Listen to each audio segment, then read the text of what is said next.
रमेश जी, आज रजनी साहू जी का जो काव्य संग्रह है सत्यम शिवम सुंदरम, आज आप इसके विशेष अतिथि रहे हैं।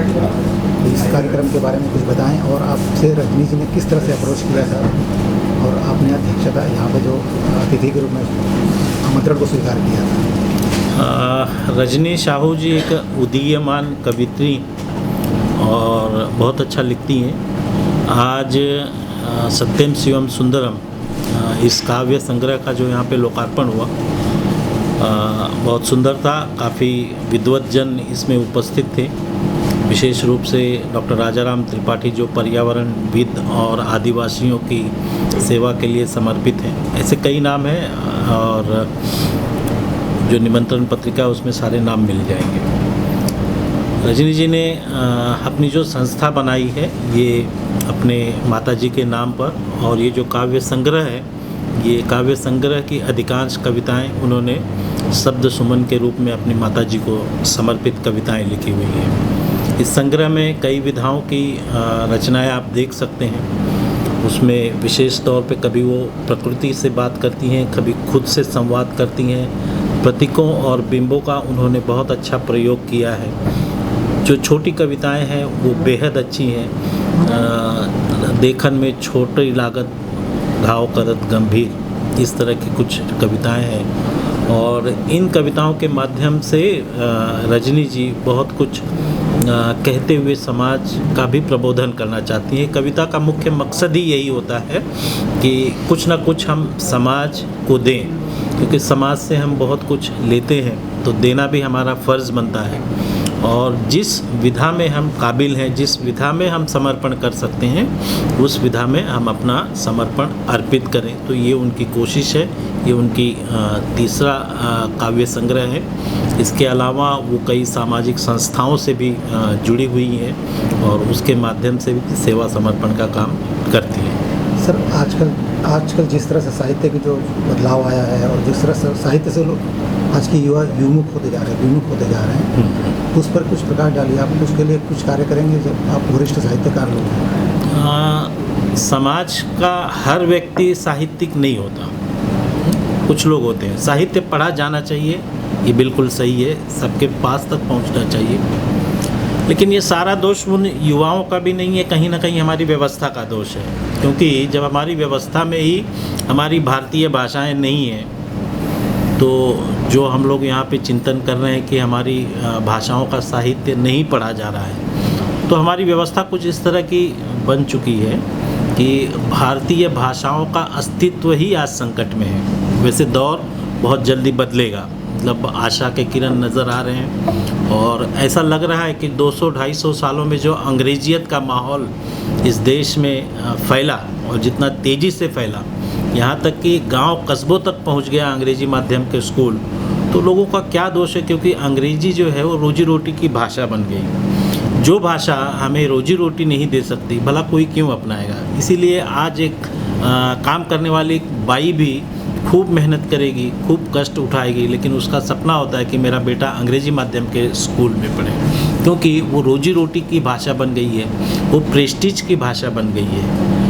तो अब हमें अपनी भाषाओं पर थोड़ा सा गौर करना पड़ेगा, चिंतन करना पड़ेगा। और ये दौर बदल रहा है, तो इसमें ना तो दोष अभिभावकों का है, ना तो बच्चों का है, ना तो युवाओं का है। मेरी समझ से ये सारा दोष हमारी समाज व्यवस्था का है। समाज व्यवस्था बदलनी पड़ेगी, हमें फिर से अपनी भाषाओं पर आना पड़ेगा और हमारी भाषाओं में इस तरह का साहित्य, संस्कृति और उच्च शिक्षा क्रम के जो भी हैं, इंजीनियरिंग है, मेडिकल है, वो हमारी भाषाओं में जब उपलब्ध हो जाएंगे, तब मुझे लगता है कि एक बार फिर से वो दौर आएगा जब हम अपनी भाषाओं में अपनी चीज़ें प्राप्त कर पाएंगे, उच्च शिक्षा प्राप्त कर पाएंगे। और ये दौर आ रहा है, एक 50 साल का समय और दे दीजिए, क्योंकि जिसको आते आते 250 साल लगे अंग्रेजियत के माहौल को, अब चीज़ें बहुत तेज़ी से बदल रही हैं। हमारे पाठ्यक्रम बदल रहे हैं। उच्च शिक्षा के सारी जो पाठ्यक्रम की पुस्तकें हैं उच्च शिक्षा में, ये अब 12 भारतीय भाषाओं में उपलब्ध हैं। IIM, IITs में अब भारतीय भाषाओं में आप उच्च शिक्षा, चाहे वो इंजीनियरिंग हो, मेडिकल हो, ये शिक्षा आज आप प्राप्त कर सकते हैं। इसका जीवंत उदाहरण आप लोगों ने हाल ही में पढ़ा होगा कि मध्य प्रदेश में मेडिकल की शिक्षा अब हिंदी में शुरू हो चुकी है ना। इंजीनियरिंग की पढ़ाई 12 भारतीय भाषाओं में इस समय उपलब्ध है। तो मुझे और हम सभी को आशावान होना चाहिए। सिर्फ ये बहुत जल्दी नहीं होगा, थोड़ा सा समय लगेगा, वो समय होगा और इसके लिए व्यवस्था कुछ सोच रही है कि ऐसे जो बच्चे हैं जो भारतीय भाषाओं में उच्च शिक्षा प्राप्त करेंगे, उनके लिए अंतर्राष्ट्रीय स्तर पर क्या जगह हो, क्या स्थान हो, इसके बारे में भी निश्चित रूप से बड़ी गंभीरता से सोचा जा रहा है। बहुत बहुत धन्यवाद। मुकेश गौतम जी, आप पर्यावरण मित्र हैं, हास्य के कवि हैं और जैसे पता चला कि आप अभी गंभीर रस में भी आप डूबे हुए हैं।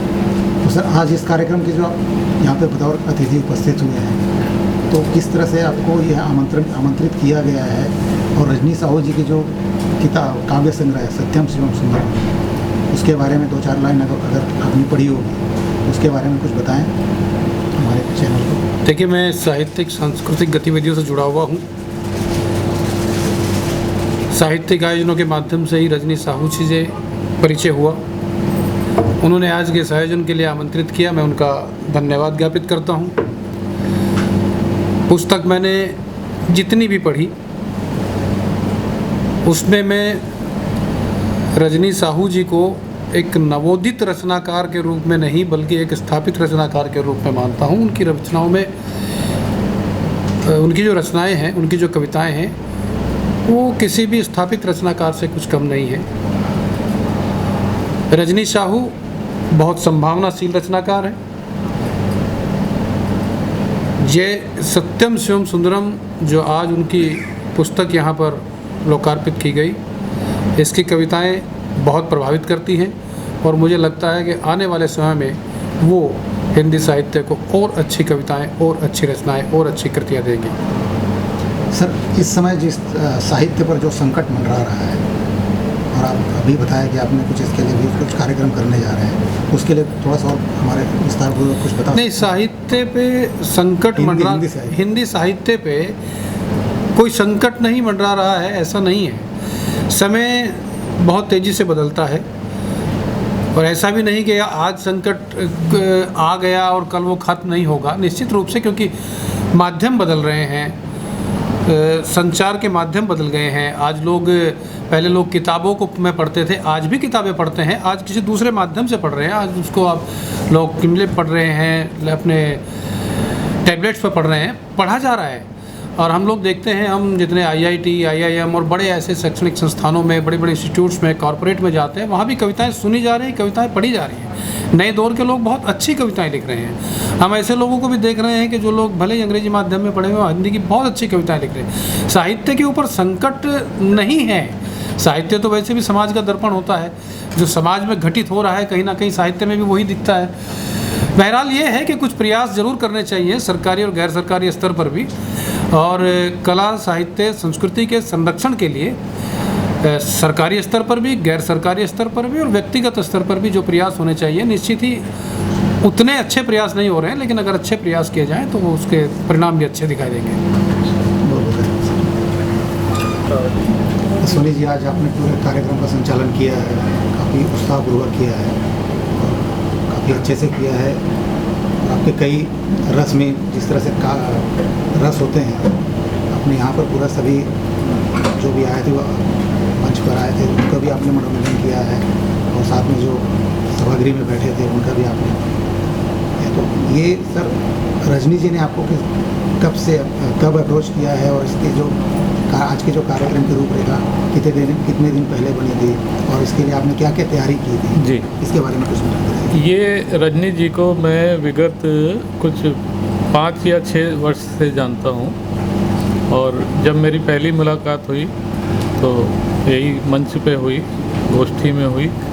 तो उन्होंने एक बात कही थी कि मैं बहुत जल्दी किसी से मेरा संबंध नहीं हो पाता है, मुझे टाइम लगता है लोगों से मिलने में, उनसे संबंध बनाने में या उनसे एक भाई बहन का रिश्ता कहिए, कुछ भी कहिए, वो बनाने में। तो थोड़ा समय लगा, कुछ 1 साल 1.5 साल गुजर गया, कुछ विषम परिस्थितियाँ आई हम लोगों के साथ, हम दोनों उसका शिकार भी बने। लेकिन उसके बाद जब धीरे धीरे हम दोनों का विश्वास एक दूसरे पे कायम हुआ, तो वो ऐसा विश्वास कायम हुआ है जैसे भाई और बहन का विश्वास होता है। और उसके बाद अभी लॉकडाउन का पीरियड हुआ, उसमें काफ़ी सारी उनकी गोष्ठियाँ हुई जो कि ऑनलाइन हुई। ये अरविंद राही जी, रमेश यादव जी, ये सब उसमें उपस्थित थे। तो उन्होंने मुझे धीरे धीरे करके मुझे आगे लाई और कभी मंच संचालक की भूमिका में या कभी अतिथि की वो कवि की भूमिका में, शायर की भूमिका में मुझे प्रस्तुत किया। हालांकि मैं और मंचों पे भी जा रहा था तब, लेकिन एक योगदान इनका भी है मुझे साहित्य के क्षेत्र में आगे लाने में, कुछ हिस्सा इनका भी है। और इस प्रोग्राम की अगर बात करें तो हम लोग की बात, कोई भी प्रोग्राम होता है तो हम लोग बात करते हैं उसके बारे में, लेकिन वो ना वो मुझ पे पूरा डिपेंड होती है, ना मैं अपनी पूरी राय उनको देता हूँ कि मेरे हिसाब से ही सब करिए, क्योंकि वो खुद समझदार हैं। लेकिन एक चर्चा होती है और उससे, उस मंथन से कुछ ना कुछ अमृत निकलता है जो आज आपके सामने है। तो ये सब हम लोग की चर्चा के बाद एक ऐसा बना कि किसको किसको बुलाना है, कौन मुख्य अतिथि रहेगा, कौन विशेष अतिथि रहेगा। तो रजनी जी को बहुत बहुत शुभकामनाएं, एक तो उनकी पुस्तक के लिए और इस बहुत अच्छे आयोजन के लिए। जैसा कि मैंने पहले भी कहा कि आज के प्रोग्राम में इंद्रधनुष के रूप में हर रंग मौजूद था साहित्य का। अगर आप देखें, चाहे कहानी हो, चाहे कविता हो, हास्य का रंग भी था और गज़ल का रंग भी था, और कहानीकार भी थे हमारे साथ, उपन्यासकार भी थे हमारे साथ। अधिकतर जो मुख्य विधाएं होती हैं वो सब उसके यहाँ पर विशेषज्ञ मौजूद थे और बहुत सुंदर प्रोग्राम हुआ, ऐसा मेरा मानना है।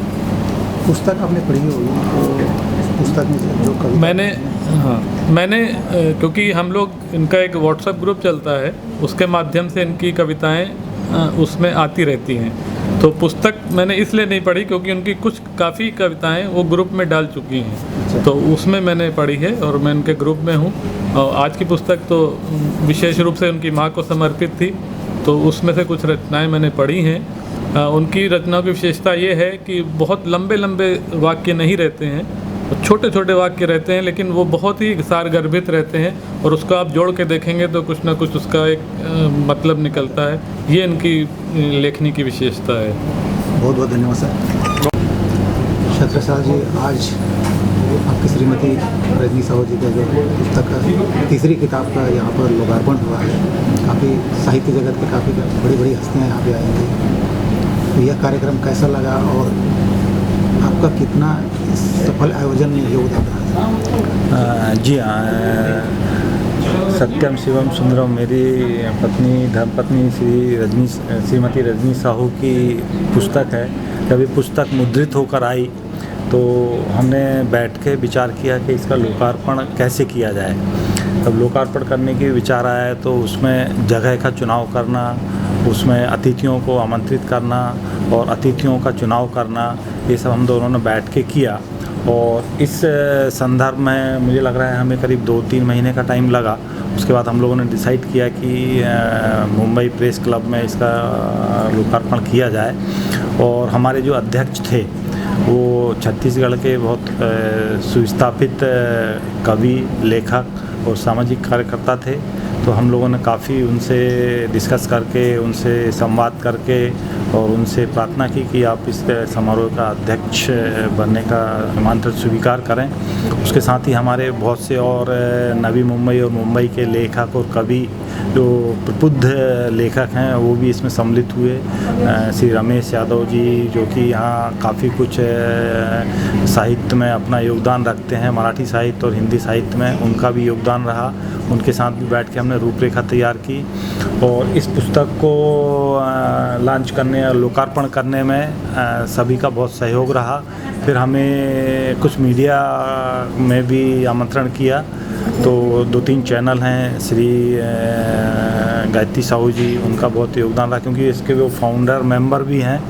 तो हमें उनका भी बहुत सहयोग मिला और इस प्रोग्राम को एक तरह से रूपरेखा निर्धारित करने में आप सबका सहयोग है और हम सभी का बहुत आभार व्यक्त करते हैं। उन्होंने काफ़ी समय हमारे लिए, बहुमूल्य समय हमारे लिए निकाला इस पुस्तक के लोकार्पण के लिए।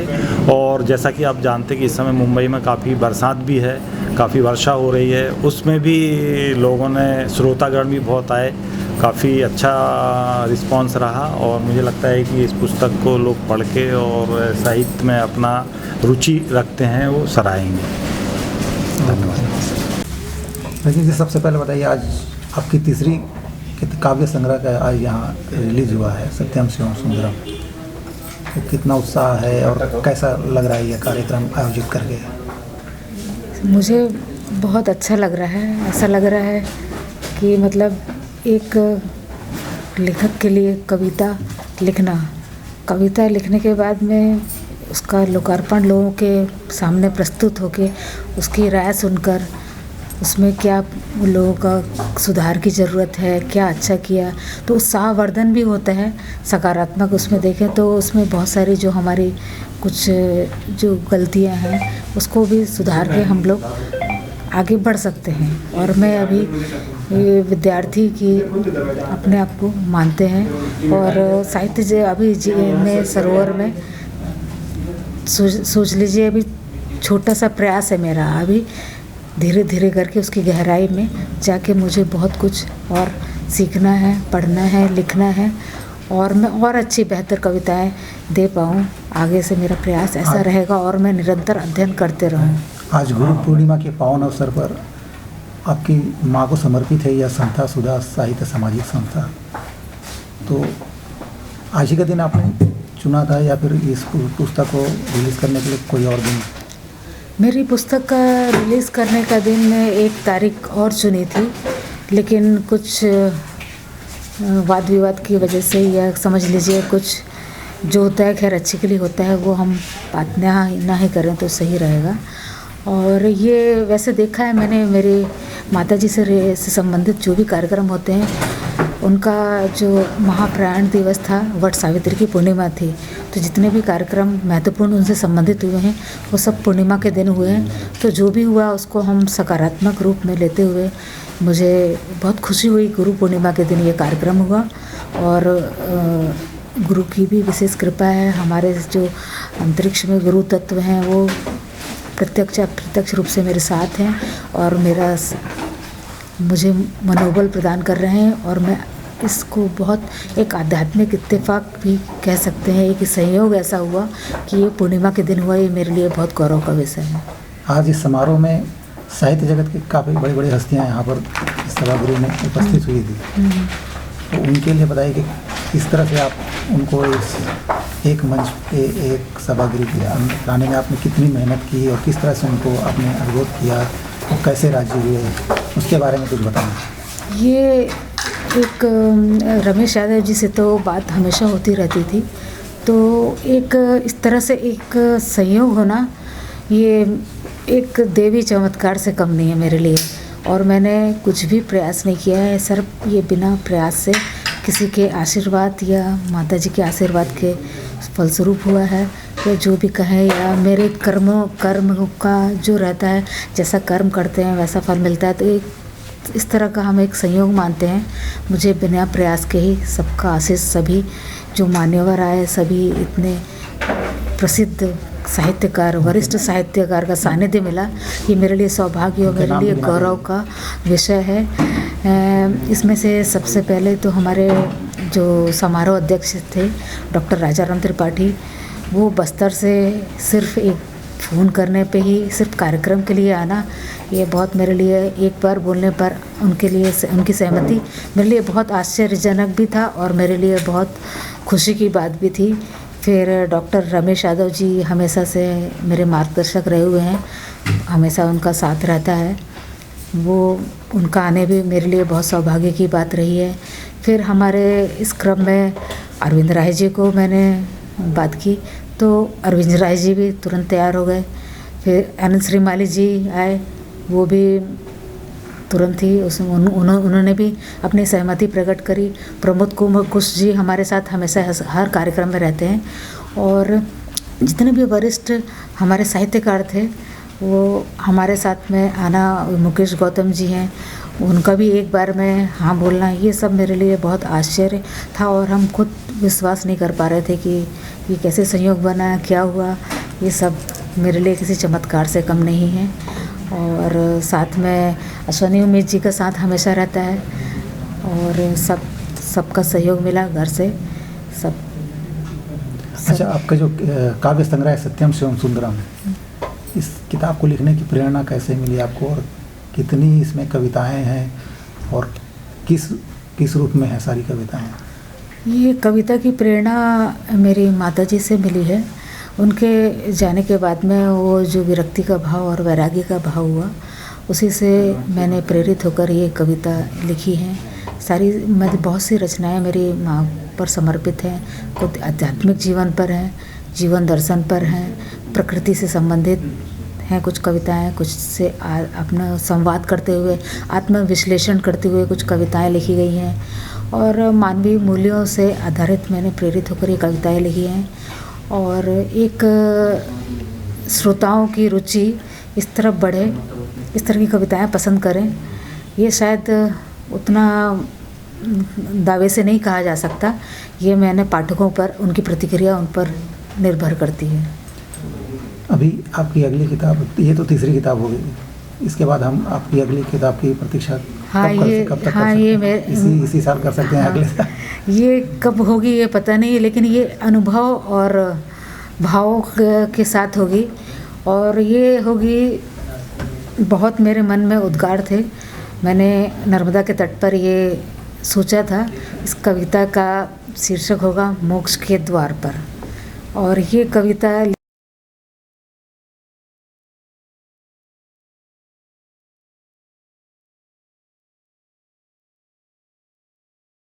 पर उनके अनुभव